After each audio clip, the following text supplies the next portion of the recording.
अगर आप महाभारत को ध्यान से समझोगे, भगवत गीता को ध्यान से समझोगे, तो लड़ाई कभी भी दूसरों से नहीं होती है, अपनों से होती है। अर्जुन इतना ज्यादा कंफ्यूज नहीं था, उसको भगवान कृष्ण ने जान करके कंफ्यूज किया। भगवत गीता, अगर आप भी इसे महज एक धार्मिक ग्रंथ समझते हैं तो आज ये वीडियो जरूर देखिए, क्योंकि आज आर्टिफिशियल इंटेलिजेंस जैसी मॉडर्न टेक्नोलॉजी भी भगवत गीता के ज्ञान को स्वीकार कर रही है। जो ज्ञान अर्जुन को महाभारत के युद्ध में मिला था, वही आज एआई भी समझने लगा। तो क्या टेक्नोलॉजी को भी अब सनातन धर्म का प्रमाण मिल गया है? क्या एआई ने भगवत गीता को सच में स्वीकार कर लिया है? गीता की किन किन थियरीज पर एआई काम कर रहा है? आज हम आपको एआई के थ्रू वो सबूत दिखाएंगे जो गीता का सच दुनिया के सामने लाकर रख देंगे। इसलिए वीडियो के लास्ट तक बने रहें और एक भी पार्ट मिस ना करें। वीडियो में आगे बढ़ें उससे पहले अगर आप एक सच्चे हिंदू हैं तो सब्सक्राइब करें फैक्ट मंत्रा चैनल को और बेल नोटिफिकेशन को ऑल पर लगाएं ताकि कोई भी वीडियो मिस ना हो। एआई यानी आर्टिफिशियल इंटेलिजेंस, जिसका क्रेज बीते कुछ सालों में बढ़ता ही जा रहा है। एआई बेसिकली कंप्यूटर मशीन्स की एक ब्रांच है जो इंसानों की ही तरह सोचने, समझने और इसकी कैपेसिटी रखता है। यानी जब एक मशीन में ऐसे प्रोग्राम सेट किए जाते हैं कि वो इंसानों की तरह काम कर सके तो उसे आर्टिफिशियल इंटेलिजेंस कहा जाता है। और आज हम और आप Google assistant, Google map, chat GPT जैसे सॉफ्टवेयर के रूप में इसका इस्तेमाल भी कर रहे हैं। लेकिन एआई को सिर्फ एक सॉफ्टवेयर समझने की गलती ना करें, क्योंकि ये दुनिया भर के डेटा को एनालिसिस करके सच को पहचान सकता है। एआई मशीन लर्निंग और डीप लर्निंग के जरिए ट्रूथ, धर्म और मोरालिटी को एनालिसिस कर सकता है।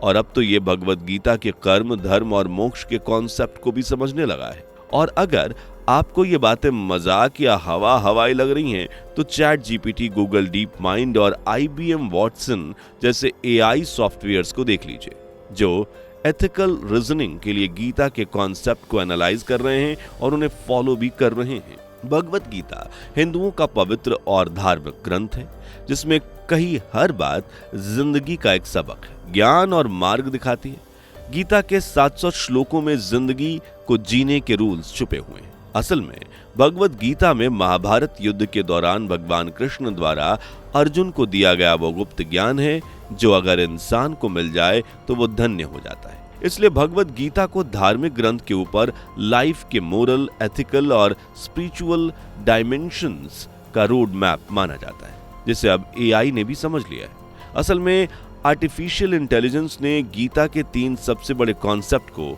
एनालाइज किया है, जिसमें पहला है कर्मयोग। गीता में कर्म योग का अर्थ है बिना किसी फल की इच्छा के केवल अपने कर्तव्यों की निष्ठा और समर्पण से करना, यानी निस्वार्थ भाव से बस काम किए जाओ, फल की चिंता मत करो। इसी कॉन्सेप्ट को एआई ने एक मॉडल का रूप समझा है, जहां व्यक्ति बिना किसी सेल्फिश मोटिव के बस अपना काम पूरा करता है। यानी एआई के लिए कर्म योग एक सेल्फलेस एक्शन मॉडल है। गीता का दूसरा सबसे बड़ा उपदेश है धर्म। धर्म को अक्सर लोग गलत मतलब दे देते हैं, लेकिन गीता में लिखा है कि धर्म का अर्थ केवल धार्मिक कर्मकांडों से नहीं है, बल्कि यह धार्मिक नियमों से बहुत अलग है। धर्म का अर्थ किसी व्यक्ति द्वारा अपनी भूमिका, जिम्मेदारियों और परिस्थितियों के अनुसार अपने कर्तव्यों का निस्वार्थ पालन करना, जिसे स्वधर्म भी कहा जाता है। गीता के इन कॉन्सेप्ट को एआई ने नैतिक जिम्मेदारियों के रूप में समझा, यानी लोगों की एथिकल रिस्पॉन्सिबिलिटीज ही एआई के लिए धर्म है। तीसरा सबसे बड़ा कॉन्सेप्ट है मोक्ष, जिसका जिक्र सिर्फ और सिर्फ हिंदू धर्मों में मिलता है। भगवत गीता के अनुसार मोक्ष को समझें तो जीवन, मृत्यु और पुनर्जन्म के चक्र से मुक्त होना और ईश्वर में मिल जाना ही मोक्ष है। मोक्ष प्राप्त करने के लिए निष्काम कर्म, भक्ति, ज्ञान और आत्मानुशासन, सेल्फ डिसिप्लिन होना बेहद जरूरी है। कुल मिलाकर अगर एक व्यक्ति अपने अस्तित्व को समझ लेता है और परम सत्य को प्राप्त कर लेता है तो वो मोक्ष को प्राप्त होता है। इस कॉन्सेप्ट को एआई ने कुछ गीता जैसा ही समझा है, बस नाम हायर कॉन्शियसनेस और सेल्फ अवेयरनेस दे दिया है। इन दोनों ही थियरीज को गीता के मोक्ष कॉन्सेप्ट से कंपेयर किया गया है।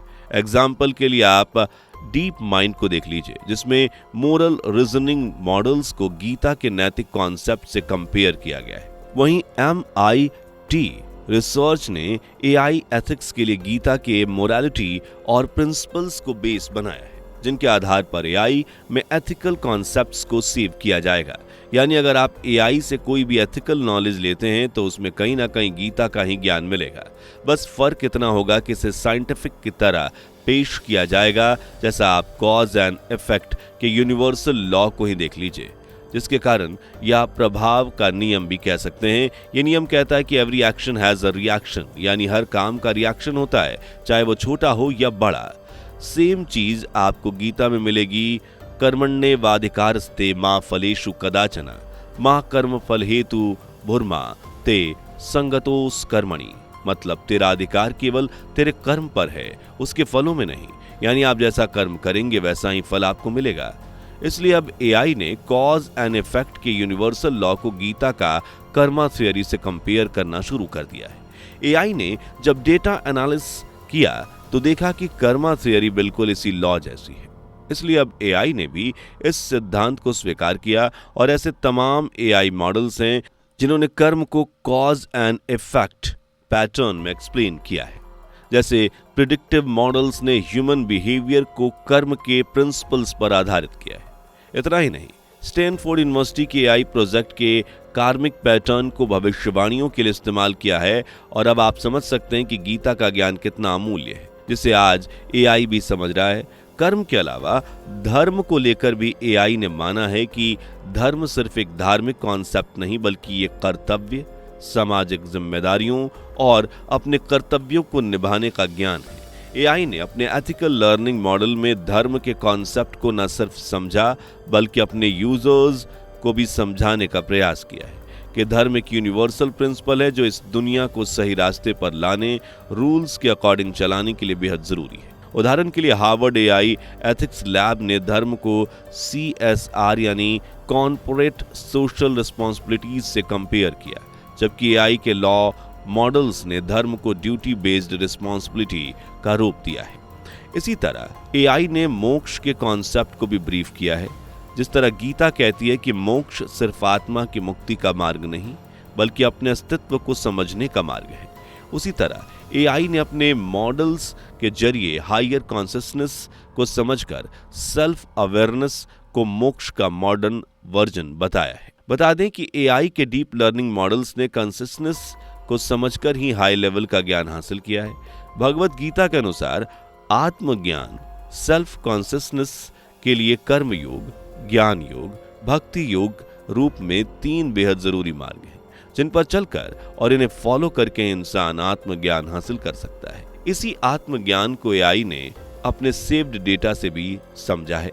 यानी मॉडर्न साइंस जितनी भी तरक्की कर रही है उसका आधार कहीं ना कहीं भगवत गीता और दूसरे हिंदू ग्रंथ ही हैं, जिनका ज्ञान आज मॉडर्न साइंस को तरक्की करने में मदद कर रहा है। एग्जाम्पल के लिए आप ओपन एआई ChatGPT को देख सकते हैं, जिनसे आत्मज्ञान यानी सेल्फ लर्निंग और एवोल्यूशन को मोक्ष की जर्नी से कंपेयर किया है। वहीं स्टैनफोर्ड एआई रिसर्च ने एआई कॉन्शियसनेस को गीता के सेल्फ अवेयरनेस से कंपेयर किया है। मतलब आप जिस एआई से ज्ञान ले रहे हैं, जिसे अपनी नॉलेज का दायरा बढ़ाने के लिए इस्तेमाल कर रहे हैं, वही एआई अपनी नॉलेज का दायरा बढ़ाने के लिए भगवत गीता का इस्तेमाल कर रहा है। और सबसे ज्यादा आर्टिफिशियल इंटेलिजेंस के पीछे भगवत गीता का जो कॉन्सेप्ट छुपा है वो है निष्काम कर्म का कॉन्सेप्ट। भगवत गीता के अनुसार निष्काम कर्म का अर्थ है बिना किसी परिणाम के कर्तव्य को करते रहना, जो बंधन से मुक्ति दिलाता है और मोक्ष की ओर ले जाता है। श्री कृष्ण ने अर्जुन को उपदेश देते हुए कहा था कि कर्मों के फल की इच्छा करना बंधन का कारण बनता है, जबकि बिना परिणाम के कर्म करना मुक्ति का मार्ग बनता है। अगर आप एआई के प्रिडिक्टिव मॉडल्स को देखते हैं तो पाएंगे कि इन्हें सेल्फलेस एक्शन थियरी का मैप किया गया है, यानी बिना मतलब के बस कर्म की जाने वाली थियरी पर, जो कि गीता के निष्काम कर्म के सिद्धांत को दर्शाता है।